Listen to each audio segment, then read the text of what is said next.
Bonjour et bienvenue. Aujourd'hui, nous allons voir comment compléter un plan de cours.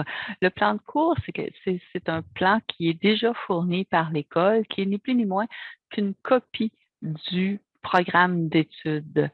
Ce que vous allez d'abord compléter, ce sont les zones en jaune, qui sont surlignées en jaune. Donc, ce sera important au tout début d'inscrire le nombre d'heures de la compétence.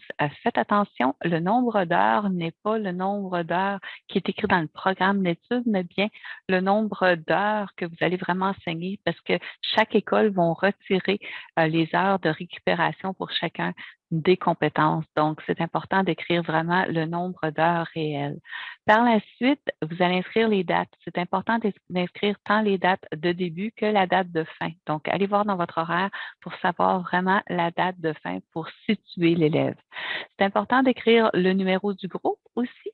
Parce que si vous enseignez pour situer les élèves et pour vous-même, si vous enseignez à deux groupes différents la même compétence. Vous avez le code Sésame qui indique le numéro de cette compétence-là. Par la suite, vous allez inscrire votre nom au complet et votre adresse courriel. Faites attention de bien inscrire votre adresse courriel CSDM. Et finalement, je vous recommanderais plutôt d'insérer le numéro du local de votre salle de travail pour que les élèves puissent vous contacter à tout moment lorsque nous serons en présentiel. Par la suite, ce que vous retrouvez, comme je disais tout à l'heure, c'est ni plus ni moins qu'une copie du programme d'études. C'est important de le lire avec les élèves, non pas textuellement, mais de leur expliquer ce qui s'en vient. C'est de faire un genre de petit pitch de vente, c'est-à-dire pour les accrocher, les motiver à vouloir participer au cours et lui parler un petit peu où est-ce que vous voulez aller vraiment avec chaque élément de compétence et les critères de performance comme tel. Donc, comme je vous disais tout à l'heure, ça, c'est déjà inscrit. L'école vous le fournit déjà comme ça. Ce que vous avez à compléter, vous, c'est ce qui est surligné en jaune. Par la suite, au niveau de la stratégie pédagogique, c'est là où est-ce que vous allez indiquer comment est-ce que vous voulez fonctionner. Est-ce que vous allez aller avec dans l'atelier? Est-ce que ça sera sur des ordinateurs? Est-ce que ça sera présentiel, à distance ou quoi que ce soit? Et c'est là que vous allez inscrire et vous allez vraiment l'expliquer aux élèves. Même chose au niveau de l'évaluation à l'apprentissage. Bien souvent, les gens vont l'appeler sous le nom formatif. C'est en fait des petits tests que vous allez faire sporadiquement, tant pour vous, pour savoir si les notions sont comprises, que pour les élèves, pour se situer comme tel. Vous allez venir écrire ici la date où est-ce que l'évaluation aux fins de sanction aura lieu, c'est-à-dire l'examen.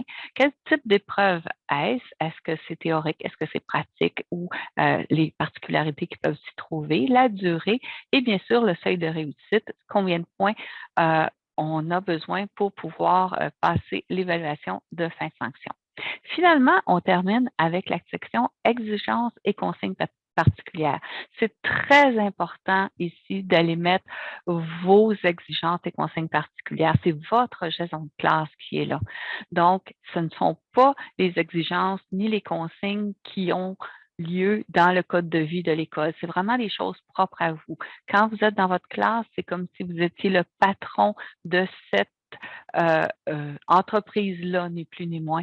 Et c'est là que vous allez mettre qu'est-ce qui est important pour vous euh, comme enseignant, comme patron de cette mini-entreprise. Donc, bien sûr, vous allez avoir tant du savoir que du savoir-faire que du savoir-être.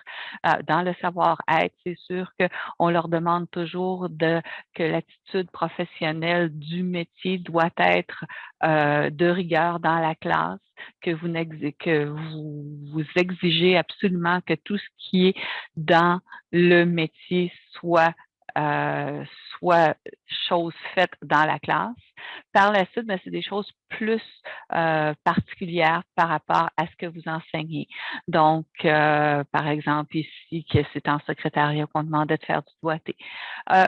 Au niveau des absences, qu'est-ce que l'élève fait au niveau des absences? Au retard, qu'on demande à ce que des retards, qu'est-ce qu'on fait? Est-ce qu'on les laisse entrer, les élèves, ou est-ce qu'on les empêche de rentrer ici?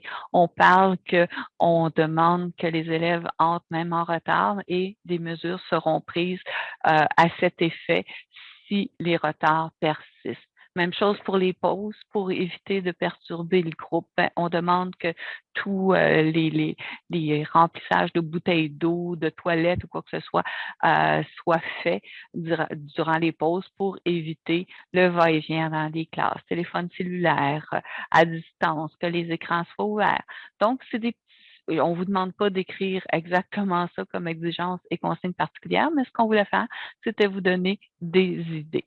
Donc, sur ce, on espère que vous serez plus à même de compléter votre plan de cours et à la prochaine.